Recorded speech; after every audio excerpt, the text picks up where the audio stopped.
साथियों नमस्कार। गिरीश चंद पांडे पुनः आपके समक्ष एक ज्वलंत मुद्दा लेकर आया हूं। और आज का मेरा मुद्दा है संयुक्त राष्ट्र यूनाइटेड नेशंस यूएन में भारत। यह बड़ा रोचक विषय है। वीडियो कुछ लंबा हो सकता है इसलिए कृपया अंत तक देखें। जैसा कि आप बराबर सुनते आए हैं कि भारत संयुक्त राष्ट्र सुरक्षा परिषद United Nations security council UNSC में स्थायी सदस्यता के लिए बराबर विश्व मंचों से आग्रह करता रहा है। और भारत के साथ अन्य जो देश सुरक्षा परिषद की स्थायी सदस्यता चाहते हैं उनमें जो है जापान है, जर्मनी तथा ब्राजील। और इस प्रकार ये G4 देशों के रूप में जो है जाने जाते हैं। आज मैं यहाँ पर आपसे भारत की संयुक्त राष्ट्र में क्या भूमिका है, वीटो पावर की असलियत क्या है, क्या उसके पेंच हैं और भारत की कहां तक यूएनएससी की स्थायी सदस्यता की मांग वाजिब है, इसके बारे में आपसे चर्चा करूंगा। तो साथियों, जैसा कि विदित है कि द्वितीय विश्व युद्ध 1939 से 45 के बाद जो है 1945 में अस्तित्व में आया संयुक्त राष्ट्र संघ, और जिसकी सदस्य राष्ट्रों की वर्तमान सदस्य संख्या अभी 193 है। इस प्रकार द्वितीय विश्व युद्ध के बाद जब इसकी स्थापना हुई तो उसका आधार जो था युद्ध या उसके लिए उत्पन्न होने वाली परिस्थितियों को रोकते हुए अंतर्राष्ट्रीय शांति और सुरक्षा कायम करना था। संयुक्त राष्ट्र के कार्यों पर यदि गौर करें तो अंतर्राष्ट्रीय शांति एवं सुरक्षा बनाए रखना, मानवाधिकारों की रक्षा करना, आर्थिक विकास, सामाजिक प्रगति, मानवीय सहायता पहुंचाना, सतत विकास को बढ़ावा देना और अंतर्राष्ट्रीय कानून का भलीभांति कार्यान्वयन करना शामिल है। लेकिन यहाँ यह कहने में कोई संकोच नहीं है कि संयुक्त राष्ट्र अपने उक्त कार्यों के निर्वहन में आशानुरूप सफल नहीं हुआ है। और इसका मुख्य कारण यही है कि इसके सिद्धांतों एवं कार्यों के उल्लंघन में सबसे आगे यूएनएससी के 5 स्थायी सदस्य अमेरिका, ब्रिटेन, फ्रांस, रूस तथा चीन जिम्मेदार हैं, जिनके पास वीटो पावर है और जिसका उपयोग वे अपने हितों के अनुसार करते हैं और संयुक्त राष्ट्र को चलाते हैं। ऐसा लगता है कि आज दुनिया भर में युद्ध के कई मोर्चे खुले हुए हैं और रूस एवं अमेरिका जैसे देश जो हैं परमाणु हमलों की धमकी से संयुक्त राष्ट्र की प्रासंगिकता को ही चुनौती दे रहे हैं। तो वहीं दूसरी ओर रूस यूक्रेन युद्ध की वजह से जो है आज विश्व में 2 गुट बन गए हैं। एक और अमेरिका और यूरोपीय देश हैं तो दूसरी ओर रूस और चीन है। इससे भी आने वाले समय में यूएन को दिक्कतों का सामना करना पड़ सकता है और पड़ भी रहा है। जबकि सुरक्षा परिषद संयुक्त राष्ट्र की कार्यपालिका के रूप में कार्य करती है। इसके चार्टर के 24वें अनुच्छेद को देखें 24 को, तो अंतर्राष्ट्रीय स्तर पर शांति और सुरक्षा बनाए रखना यूएनएससी का प्रमुख कार्य है। यह परिषद समस्या को पहले शांतिपूर्ण ढंग से सुलझाने का प्रयास करती है और बाद में अपने अधिकारों का प्रयोग करती है। अतीत में न भी जाए तो हाल के 2 मामलों में संयुक्त राष्ट्र की असहायता को हम अनुभव कर सकते हैं। इसमें पहला तो है कोविड महामारी के मामले में विश्व स्वास्थ्य संगठन ने चीन के प्रभाव में किस तरह दुनिया की को मुसीबत में डालने वाले काम किए, यह किसी से छिपा नहीं है। और दूसरा जो है मौजूदा रूस यूक्रेन युद्ध को ही लें, 24 फरवरी 2022 से यह जो है युद्ध चालू है और संयुक्त राष्ट्र युद्ध रुकवाने में अब तक नाकाम रहा है। यद्यपि उसने इस संबंध में प्रस्ताव पारित कराने की कोशिश की थी, लेकिन रूस ने अपने वीटो पावर का प्रयोग करते हुए उस प्रस्ताव को ठंडे बस्ते में डाल दिया। रूस यूक्रेन युद्ध के बारे में मोदी ने स्पष्ट रूप से कहा है कि संयुक्त राष्ट्र युद्ध रोकने में नाकाम रहा है और जिसका दुष्परिणाम गरीब देश भुगत रहे हैं। इसी प्रकार पाकिस्तान जैसे राष्ट्र जो आतंकवादी समूहों का समर्थन करते हैं, उसे संयुक्त राष्ट्र में इन कार्यों के लिए जिम्मेदार नहीं ठहराया जाता है और वीटो शक्ति प्राप्त चीन जो है उसकी खुलकर सहायता करता है। वह पाकिस्तान के कम से कम अभी तक 5 आतंकियों को संयुक्त राष्ट्र सुरक्षा परिषद की पाबंदी से बचा चुका है। अभी हाल में ही जून 2023 में चीन ने 26 नवंबर 2008 के मुंबई आतंकवादी हमले का जो मास्टरमाइंड था, लश्कर आतंकवादी जो था, साजिश मीर को वैश्विक आतंकवादी घोषित करने की भारत और अमेरिका की जो कवायद चल रही थी उस पर पानी फेर दिया था। इस प्रकार आतंकवाद के परिप्रेक्ष्य में इस वीटो शक्ति का चीन ने जिस प्रकार से दुरुपयोग किया है वैसा शायद ही सुरक्षा परिषद के किसी अन्य स्थायी सदस्य ने किया हो। फिर चाहे म्यांमार मसले को ले लें, उत्तर कोरिया को ले लें, या संयुक्त राष्ट्र की मानवाधिकार प्रमुख की रिपोर्ट ले लें, सभी जगह जो है चीन अपनी हरकतें जो है करता है और उससे बाज नहीं आता। प्रसंगवश यह भी गौर करने योग्य है कि अभी तक संयुक्त राष्ट्र के पास आतंकवाद की कोई स्पष्ट परिभाषा नहीं है और भविष्य में भी स्पष्ट परिभाषा बनाने की उसकी कोई योजना नहीं है। पिछले कई वर्षों से संयुक्त राष्ट्र में अंतर्राष्ट्रीय आतंकवाद संबंधी अभिसमय convention on international terrorism CCIT जो है वो लंबित है, पेंडिंग पड़ा हुआ है, और भारत बराबर उसके लिए आग्रह भी करता रहा है, लेकिन उसे अमली जामा अभी नहीं पहनाया गया है, क्योंकि संयुक्त राष्ट्र के सदस्य देश जो हैं आतंकवाद का विभाजन जो है गुड और बैड के रूप में करते आए हैं। यानी जब तक आतंकवाद की आंच उन तक नहीं पहुंचती उनका आतंकवाद से कोई लेना देना नहीं होता। जबकि भारत पिछले 4 दशक से भी अधिक का समय हो गया आतंकवाद का दंश झेल रहा है, और भारत ने बराबर इस मामले में विश्व समुदाय को बराबर आगाह भी करता रहा है, लेकिन उसके विश्व समुदाय को इससे कोई लेना देना नहीं है। अमेरिका यदि आज भारत के साथ आतंकवाद के उन्मूलन की बात कर रहा है तो उसका कारण यही है कि उसने 9/11 का जो आतंकवाद का भयंकर दंश झेला है उससे उसकी बुद्धि जो है एक प्रकार से ठिकाने पर आ गई, और अब वह भारत के साथ जो है आतंकवाद के मसले पर हो चला है। अब यहाँ प्रश्न उठना स्वाभाविक है कि दुनिया का सबसे बड़ा लोकतंत्र और 5वीं बड़ी अर्थव्यवस्था में शुमार भारत की भूमिका संयुक्त राष्ट्र में निर्णायक क्यों नहीं होनी चाहिए।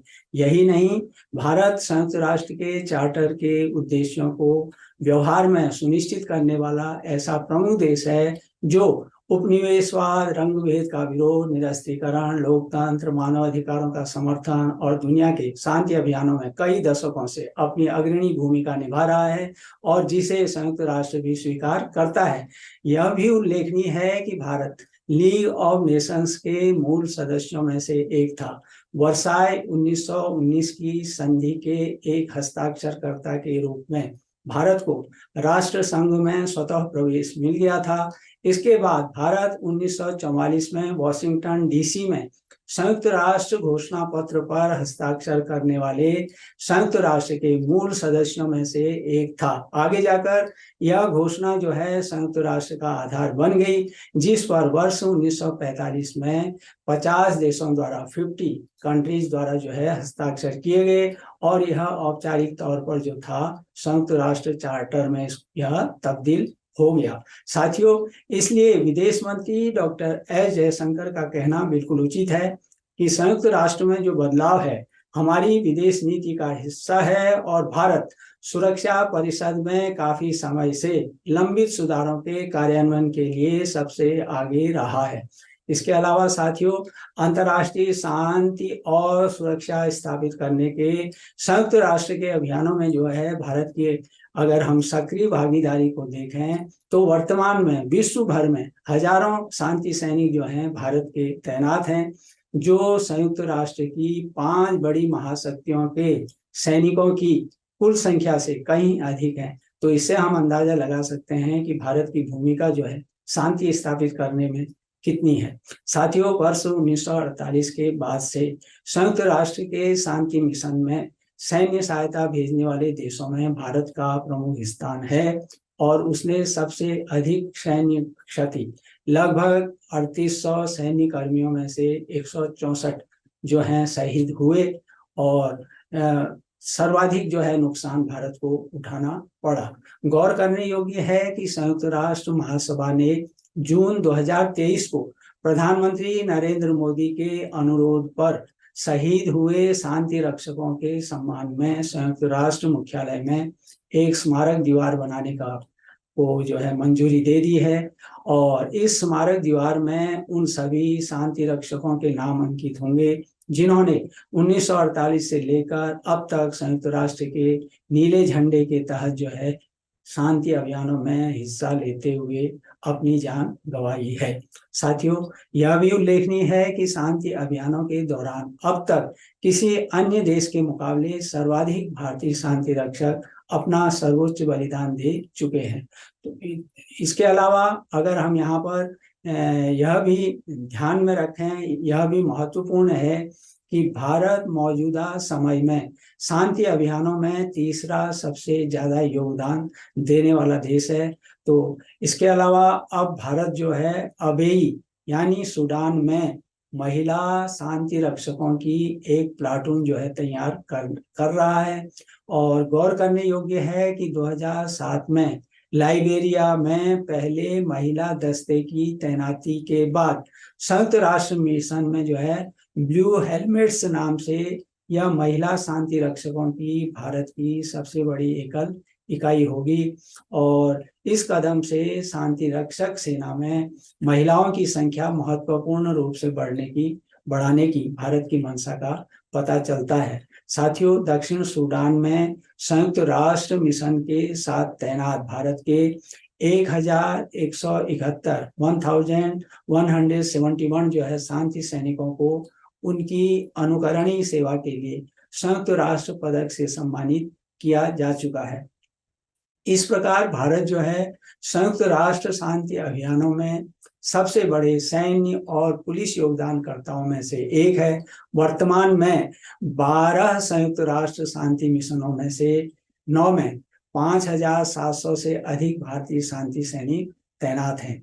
इसके अलावा भारत न केवल संयुक्त राष्ट्र महासभा के अधिवेशन में बल्कि इससे संबद्ध समितियों, आर्थिक एवं सामाजिक परिषद, ECOSOC से जुड़े निकायों जैसे विश्व स्वास्थ्य संगठन है, अंतर्राष्ट्रीय श्रम संगठन है, अंतर्राष्ट्रीय मुद्रा कोष IMF है, विश्व बैंक, वर्ल्ड बैंक है, यूनेस्को, इन सब के साथ जो है जुड़ा हुआ है।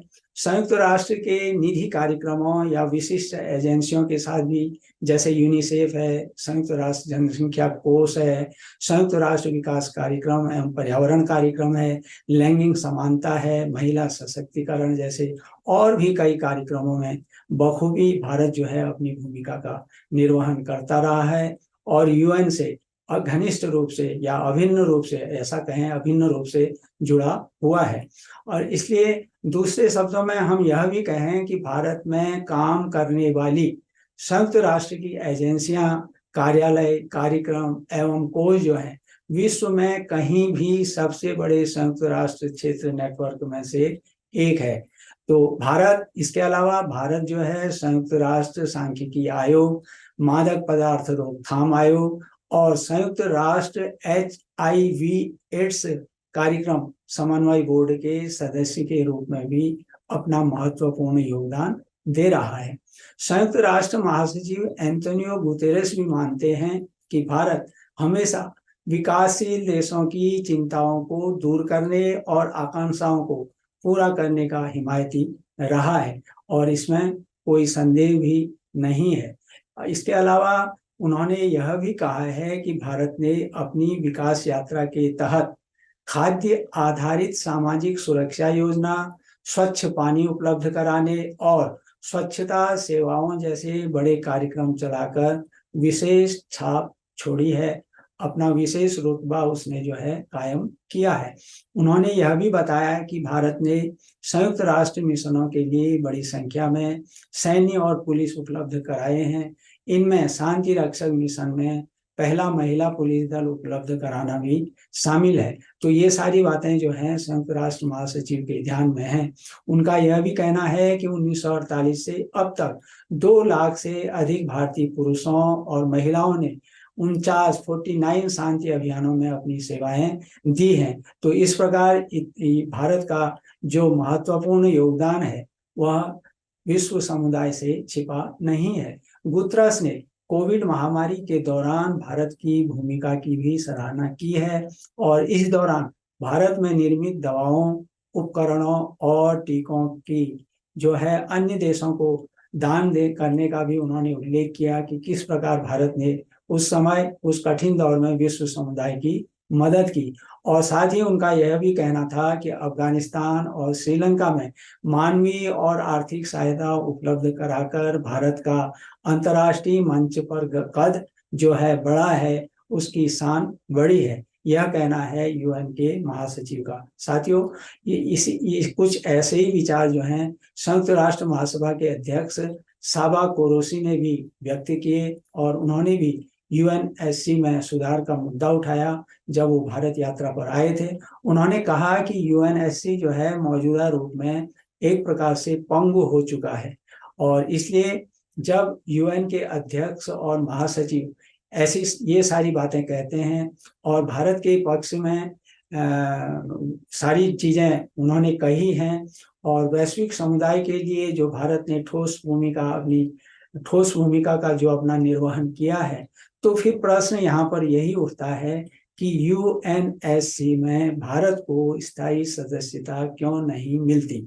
यहाँ पर हम अब ये भी ध्यान में लाना चाहेंगे कि भारत को सुरक्षा परिषद के 4 स्थायी सदस्यों के अलावा अफ्रीकी संघ, लातिन अमेरिका, मध्य पूर्वी देशों और दुनिया के विभिन्न हिस्सों के अन्य कम विकसित देशों सहित प्रमुख शक्तियों का समर्थन हासिल है।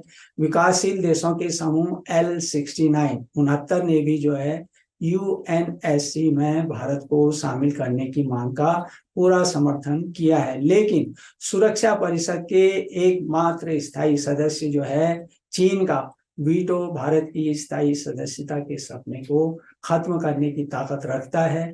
अभी तक चीन किसी भी स्थिति में भारत को सुरक्षा परिषद में शामिल करने के लिए कृत संकल्पित, किसी भी प्रकार से उसको शामिल नहीं करने के लिए वह कृत संकल्पित है, यानी पक्षधर नहीं है कि भारत सुरक्षा परिषद की स्थायी सदस्यता ग्रहण कर ले।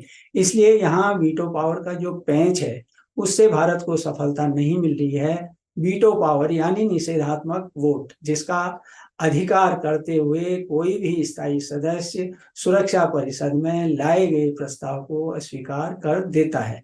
यहाँ यह भी उल्लेखनीय है कि सुरक्षा परिषद की जो संरचना है उसमें किसी भी बदलाव के लिए संयुक्त राष्ट्र के चार्टर में संशोधन की आवश्यकता होती है, जिसे संयुक्त राष्ट्र महासभा की सदस्यता के 2/3 बहुमत से हस्ताक्षरित और समर्थन प्रदान करना होता है। लेकिन संयुक्त राष्ट्र के चार्टर के अनुच्छेद 108 108 एवं 109 109 को हम अगर देखें तो उसके तहत 5 स्थायी सदस्यों को चार्टर में किसी भी संशोधन पर वीटो पावर प्रदान किया गया है। इसलिए चार्टर में संशोधन में भी पुनः वीटो की शक्ति जो है सामने आ जाती है। संयुक्त राष्ट्र चार्टर के अनुच्छेद 6 में कहा गया है कि यदि कोई सदस्य चार्टर के सिद्धांतों का निरंतर उल्लंघन करे तो सुरक्षा परिषद की सिफारिश पर महासभा उसे निष्कासित कर सकती है। लेकिन विडंबना है कि सुरक्षा परिषद के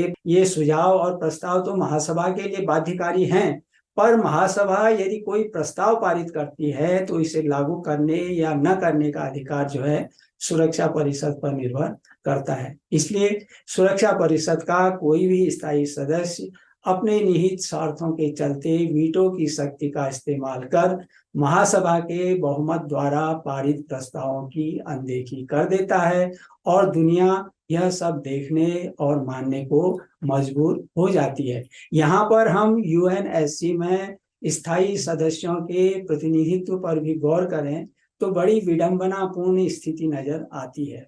यानी कुल 5 स्थायी सदस्यों में से 3 देश यानी रूस, फ्रांस तथा ब्रिटेन जो है यूरोप से हैं, और उनका सुरक्षा परिषद में सुरक्षा परिषद के स्थायी सदस्यों में जो है सर्वाधिक प्रतिनिधित्व है, 5 में से 3 वो हैं। जबकि यूरोप में दुनिया की कुल आबादी जो है कुल आबादी का 5% जनसंख्या जो है निवास करती है, यानी उसका वैश्विक जो है परसेंट आबादी का केवल 5% है। जबकि भारत विश्व की कुल आबादी का लगभग 18% 18% जो है प्रतिनिधित्व करता है। इसी प्रकार अफ्रीका जैसे विशाल महाद्वीप का सुरक्षा परिषद में कोई स्थायी प्रतिनिधित्व नहीं है। एशिया से अगर हम देखें तो एकमात्र प्रतिनिधित्व चीन का है, जो लोकतांत्रिक देश ही नहीं है। इसलिए प्रधानमंत्री नरेंद्र मोदी न केवल संयुक्त राष्ट्र महासभा के अधिवेशनों में बल्कि अन्य वैश्विक मंचों से भी विश्व समुदाय से विश्व की बदलती स्थितियों एवं वास्तविकताओं को देखते हुए सुरक्षा परिषद को सार्वभौमिक एवं प्रतिनिधि मूलक बनाने की बराबर वकालत करते रहे हैं। विदेश मंत्री डॉक्टर एस जयशंकर कहते हैं कि संयुक्त राष्ट्र 1945 में बनाया गया एक फ्रोजन मैकेनिज्म बनकर रह गया है। निश्चित तौर पर उनकी टिप्पणी के जो आशय है बहुत व्यापक हैं। इन सब के बावजूद सुरक्षा परिषद में वीटो पावर में फिलहाल कोई भी सुधार करना बहुत मुश्किल होगा। हाँ, संयुक्त राष्ट्र सभी सदस्य देशों को एकजुट करके ठोस जनमत बनाकर भारत के पक्ष में चीन की काट तो निकाल ही सकते हैं, और वह काट इस रूप में हो सकती है कि अगर सुरक्षा परिषद के स्थायी सदस्यों में से 2 से अधिक देश किसी प्रस्ताव के पक्ष में हों तो वहां वीटो पावर नहीं लगनी चाहिए। और दूसरा यह कि इसके लिए संयुक्त राष्ट्र महासभा यूनाइटेड नेशंस जनरल असेंबली यानी UNGA में जो है प्रस्ताव लाया जाना चाहिए, जिसमें वोटिंग में 2/3 बहुमत से फैसला किया जाए, तब भारत को स्थायी सदस्य बनाया जा सकता है, क्योंकि UNGA में जो है भारत का बहुमत है। इसके अलावा जनमत में वीटो के दुरुपयोग से बचने के लिए उसके उपयोग को महत्वपूर्ण राष्ट्रीय सुरक्षा मुद्दों तक सीमित करना, वीटो का उपयोग करने से पहले संयुक्त राष्ट्र के सभी सदस्यों को विश्वास में लेकर उनकी सहमति प्राप्त करना, या फिर वीटो को पूरी तरह से समाप्त करने के बारे में सक्रिय पहल करना, ये सारा जनमत एक खड़ा करना चाहिए। तो इससे भी जो है संयुक्त राष्ट्र की प्रासंगिकता जो है आगे दिखाई देगी। निष्कर्ष रूप में तो हम यही कहेंगे कि मौजूदा वैश्विक वास्तविकताओं के अनुरूप संयुक्त राष्ट्र में न केवल स्थायी बल्कि गैर स्थायी दोनों श्रेणियों के यानी मौजूदा कुल 15 सदस्यों की संख्या को बढ़ाकर सुरक्षा परिषद का विस्तार करना परम आवश्यक है, और भारत की अंतर्राष्ट्रीय भूमिका एवं उसकी स्थिति को देखते हुए UNSC में स्थायी सदस्यता उसका अधिकार है, और संयुक्त राष्ट्र विशेषकर उसकी सुरक्षा परिषद के स्थायी सदस्यों को इस पर ठोस पहल करनी चाहिए। तो साथियों, ये मेरा आज का विचार था जो मैंने आपके समक्ष बांटा। अपनी टिप्पणी पसंद नापसंद, लाइक डिसलाइक, जैसा मैं हमेशा से कहता आया हूँ, मैं दोनों का स्वागत करूंगा, क्योंकि उसी से मुझे आगे अपने विषय को और अधिक बेहतर ढंग से प्रस्तुत करने में सहायता मिलेगी। साथियों, आपने यदि मेरे इस चैनल को सब्सक्राइब नहीं किया है तो कृपया कीजिएगा, और साथ ही शेयर भी कीजिएगा। बड़ा रोचक मुद्दा है, और UN के बारे में सारी जो मौजूदा स्थिति है उसका मैंने एक प्रकार से विस्तार से इसमें बताया है। तो किसी भी प्रतियोगी परीक्षार्थी के लिए यह निश्चित रूप से लाभप्रद सूचना है, लाभान्वित हो सकता है ऐसा परीक्षार्थी। और अंत में जैसा कि मैं बराबर आपसे कहता आया हूँ, बाजार में मेरी जो पुस्तकें हैं, कभी समय निकाल कर उनका अध्ययन करेंगे तो अवश्य लाभान्वित होंगे। तो इन्हीं शब्दों के साथ मिलता हूँ अगले हफ्ते एक नए ज्वलंत मुद्दे को लेकर। तब तक आप सुखी रहें, स्वस्थ रहें, प्रसन्नचित्त रहें, लेकिन मेरे आने वाले ज्वलंत मुद्दे का बेसब्री से इंतजार करते रहें। तो इन्हीं शब्दों के साथ एक बार फिर नमस्कार।